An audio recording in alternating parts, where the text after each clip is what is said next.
இன்னைக்கு பாரதிய ஜனதாவுடைய தேர்தல் அறிக்கையில ராமர் கோயில் கட்டுவோம்னு முதல்ல போட்டிருக்காங்க. கட்டுப்பா உன்னை வேணாங்கள.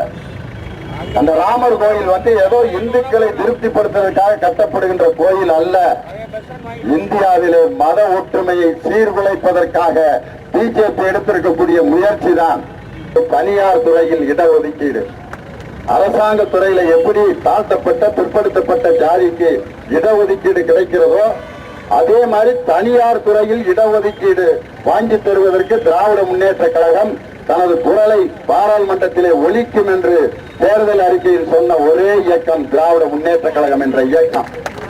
அப்படி தனியார் துறையில் இடஒதுக்கீடு, சுயமரியாதை திருமணத்தை இந்திய அளவிற்கு பரவலாக்குவது, பெரியார் சமத்துவம் போன்ற சமத்துவபுரத்தை இந்தியா முழுவதும் கட்டுவதற்கு வேண்டிய ஏற்பாடுகளை செய்வது, மாணவர்கள் கல்வி கடன் பெற்ற கல்லூரி மாணவர்களின் கல்வி கடனை ரத்து செய்ய திராவிட முன்னேற்ற கழகம் தேர்தல் அறிக்கையில கொடுத்திருக்கு.